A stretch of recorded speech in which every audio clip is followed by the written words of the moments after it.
Hello, everyone. Sorry for the delay, but we had some technical difficulties. When I tried to go online, my platform froze and kicked out everybody. And I tried to log back in and it's continuously give me the message, something went wrong, something went wrong. Yeah, I saw that, but I had a hard time to log back on. So now we are back on and welcome everybody. This is the Cognitive Living Room. My name is Attila Németi, and I'm your host. Today, we live in a very weird and dangerous world. This is my 32nd day in quarantine, like most of you, hopefully, and I'm getting more and more edgy. I do every second day with my wife 30 minutes yoga. She is the one who dominating the yoga, and I am just following her direction. And then I do a 20 minutes bike, but that's not enough. This virus just sucks. I guess my subconscious mind realizes danger much more than my conscious mind, and that makes me very edgy, and I have a hard time to handling it. And when I look at the news on a daily basis, today, as April 21st, I guess, it's 830,000 confirmed case of coronavirus is in the United States. 44,000 deaths overall. In the last 24 hours, we had 2,000 deaths. That's a new record. And 74,000 people recovered from the 830,000 confirmed cases. What is weird, I read an article in the East Coast in Massachusetts and New York that an average daily average of home death used to be 35 in those states, and now that's 35 raised over 200. Now, just because it's 6 times more death on those states, I don't know in average in other states how many are those deaths, but the 6 times more death is actually not in these numbers that the CDC give out the confirmed cases what we have. And unfortunately, a lot of people are not tested, but the death rose 6 times. Now, if we look at that 50 states, 6 times more. So the death is much, much more than the confirmed cases what we know. Did I say the virus sucks? Now it sucks even more. So today's my guest is Michael Turner, who is my all-time friend, and he works in a local government. And here he is. Let me see. Hello, Michael. Almost on. Hello. How are you? Good, good. How are you? Pretty good. So Michael is working for the government. What are you doing, Michael? What is your job? I am the Deputy Executive Officer for Government Relations at the Los Angeles County Metropolitan Transportation Authority. That's a very, very serious job. And you are doing it for a long time. I know you almost 20 years now. Would you believe that? That's true. If you guys don't know, by the way, Michael used to be a kendo fighter too. And he was the president of our dojo in Chuo Dojo. And how he got involved with kendo, it's a very interesting story because he brought down his son Davis, who is right now in New York City, and I will talk about that later. And he was just there reading every day, and Davis was learning kendo. And I was bugging him, hey, don't read, just come and practice. Just come and practice. And he says, well, I don't know, I have time. Maybe later, I'm just reading here, this is fine. And eventually he started to do kendo, and his son Davis quit, and he stuck with it, and he became the president, right? That's exactly right.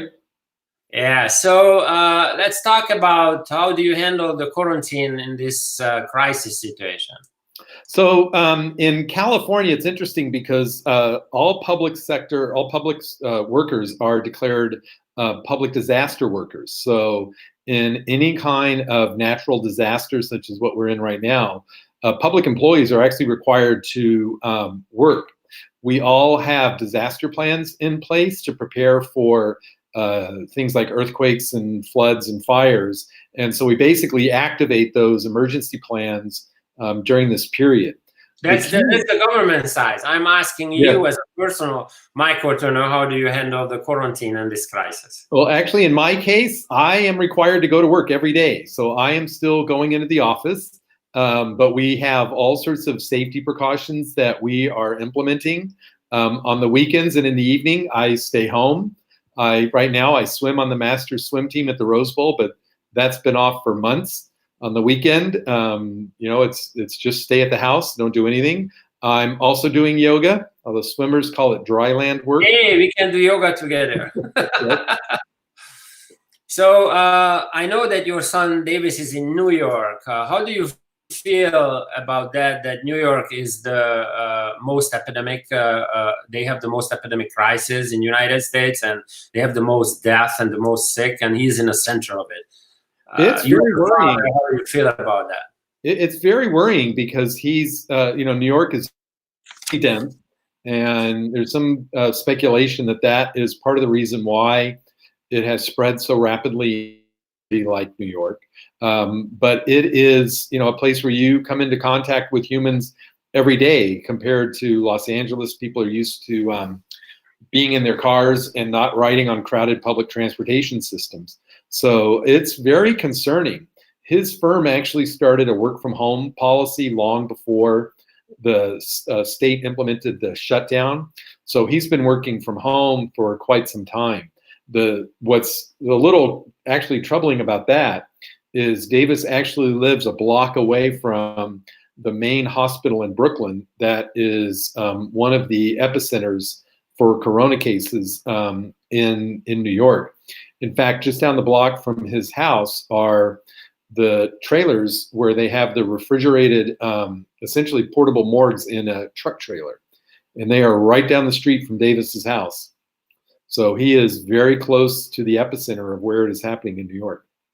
Yeah, you told me a story about what happened when he went to grocery shop. Would you share with the listeners?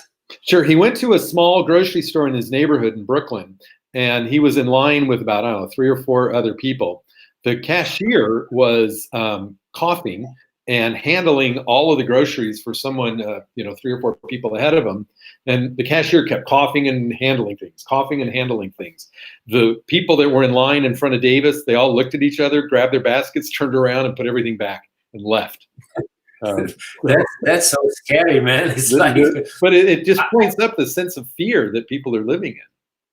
I always had this idea, if you are paranoid, that's like, oh man, why are you paranoid? But in today's life, if you are paranoid, that's a given. You should be paranoid. That saves your life. Yes, in this case, absolutely. You don't want to be paranoid. You want to be paranoid for everything what's happening, so you can survive.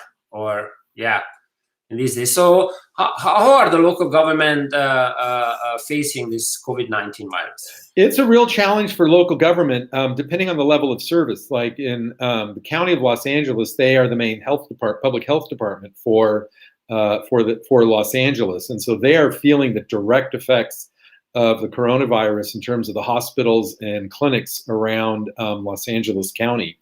In our case, for the transportation services, we are operating what we're calling a lifeline level of service, because there are still essential workers that are taking the system, and we want to make sure we are keeping that system operating. So we recently switched to a much lower level of service yesterday, but we still have a number of essential workers that are taking our system every day. The main thing that's impacting local government is the impact on tax revenues. Local governments, in our case, are strongly supported by sales tax. The voters in LA County have 4 times approved sales taxes to fund transportation, including the last one in 2016 that was approved by 70% of the voters in Los Angeles County. And so with the closure of businesses, you're seeing reductions in sales tax revenues, and that will have a significant impact on agencies like mine going forward. Yeah, so the stock market is down 28% as today. Restaurants, malls, theaters, small businesses are all shut down. And I understand social distancing. It's very hard to keep it, and a lot of people are losing their jobs on a daily basis. only in last month, over 22 million people filed unemployment in the United States, and that's a huge number all of a sudden. What is the government doing to help out these situations? Well, that is mainly falling on state government, because the unemployment impacts both state and federal governments' budgets. And so that's going to have a significant impact on state budget in terms of the number of people that file for unemployment. The closure of businesses will also result in significant reductions in taxes that are paid to the state of California.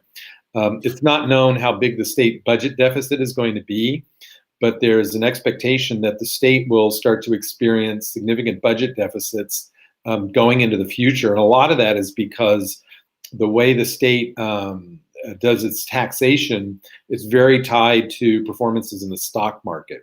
So if there are prolonged downturns in the stock market, that will impact the state budget as well. So you're talking about the state budget. What is the debt right now in California? How is the state handling the situation? Well, California's actually had a budget surplus. When Jerry Brown came into office, he had inherited a budget structure that had put a rainy day fund in place. And throughout the course of Jerry Brown's gubernatorial term, he did a lot to both pay down the debt in California and to deal with the sort of structural issues that were leading to the debt. There's still some long-term issues in California in terms of pension liabilities and volatility in its revenue due to the reliance on the stock market. But overall, its direct short-term debt is not a real problem. The rainy day fund that the state had set aside has been helpful in dealing with this crisis. But going forward, there will be short-term, I say short-term in this case is 3 years, challenges in the budget in terms of the deficits the state is expecting to experience. So I see that we are in this situation right now where the whole economy is shut down. And right now they have certain plans to reopen. What I don't see I don't see the lights on the end of the tunnel at all, because I'm just scared as a normal citizen. And if they reopen the economy and businesses goes back to normal, the second wave of coronavirus is gonna hit, and we're going to have more sick people as previously. Is the government has any type of plan to re-energize the economy? Well, the governor of California actually recently announced a plan to do that. And he's outlined the principles that he would expect to follow in terms of how the government would be reopened. What we would do is we coordinate through the County of Los Angeles and the state emergency services agencies on exactly how we're going to operate our service. So whatever the state of California does is going to be coordinated through the counties and working with all the local governments that will be providing services based on that. Because we actually in the Transportation Authority, there's a lot of transit service that's provided to students. That's obviously not going to happen for the balance of this school year. But as the state begins to ramp up, you can expect that we will also ramp up our transportation services, but that's all coordinated through the state of California. I see.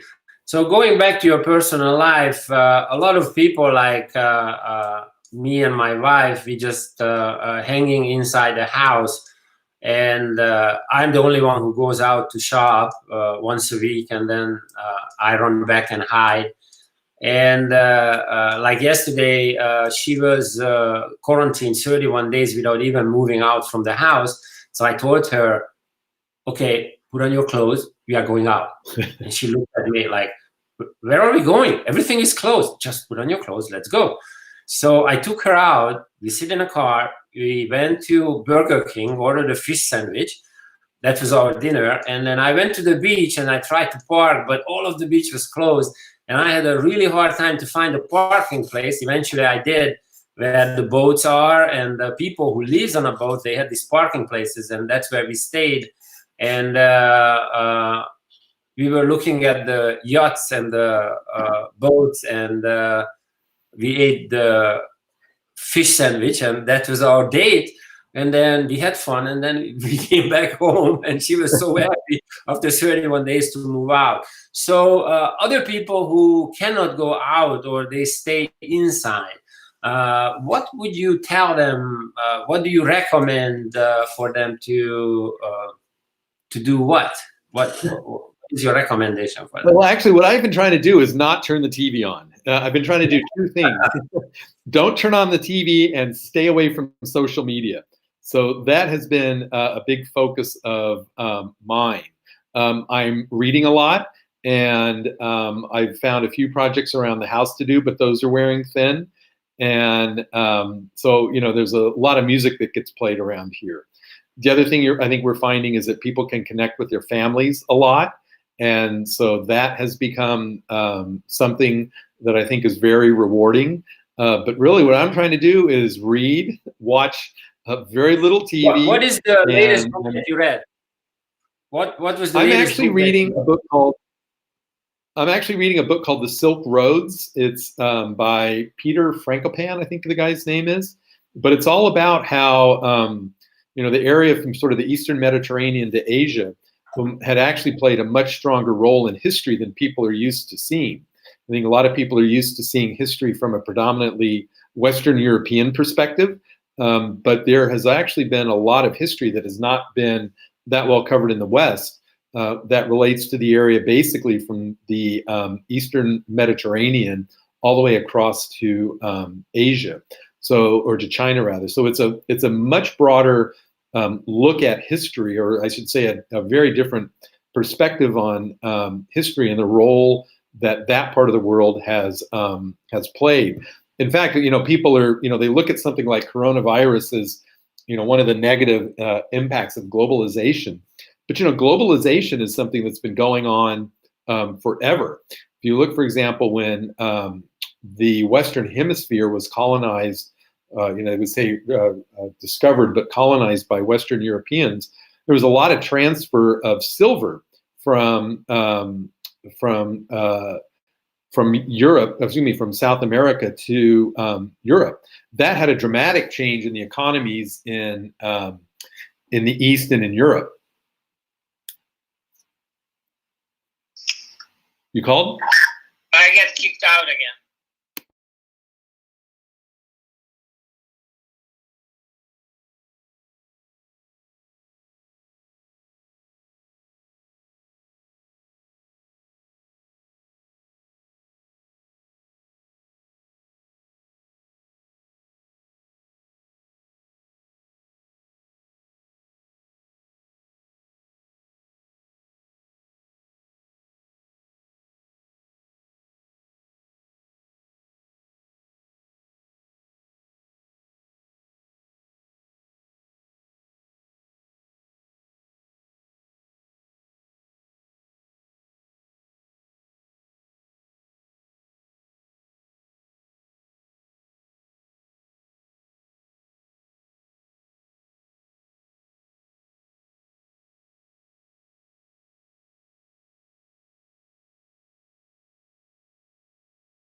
Sign back on.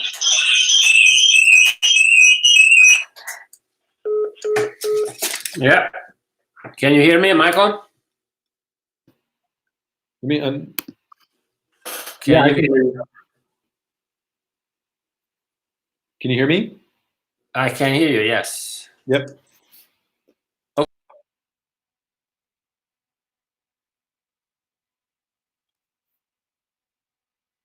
Okay, so let's continue. I get this frozen stuff. I don't know why the computer is kicking me out all the time. Unfortunately, that's what's going on. So what would you recommend for people to read?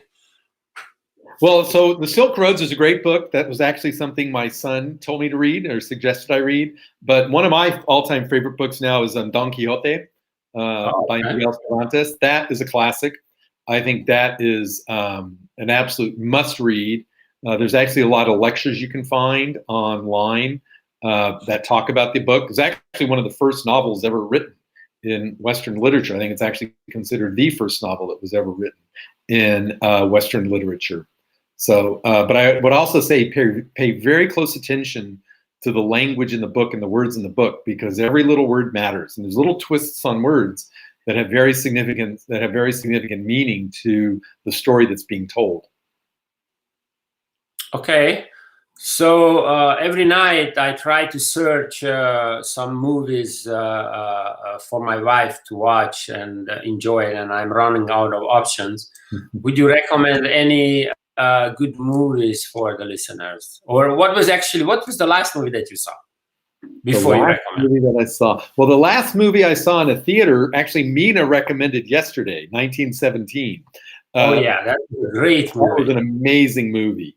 But I decided to go with something less serious. And my recommendation is going to be Princess Bride, which to me, why? Why? It is a very clever movie. It is very well written. It's just a cute little story, but it's one of the best sources of quotes for lines from movies that you'll ever see. I also say every kid in the world should see Princess Bride, but it is a very well written and a very clever movie. Okay. Thank you for your recommendation, and thank you for coming on and having the interview with me. I hope you guys had fun to listening Michael's explanation what he's doing in this quarantine crisis. And anything else that you would add to the interview, Michael? Stay safe, stay healthy, treat everyone nicely, be nice to everyone, grocery workers. Remember, nurses and doctors are working hard. Exactly. The first responders are my heroes. Yes. So please be safe.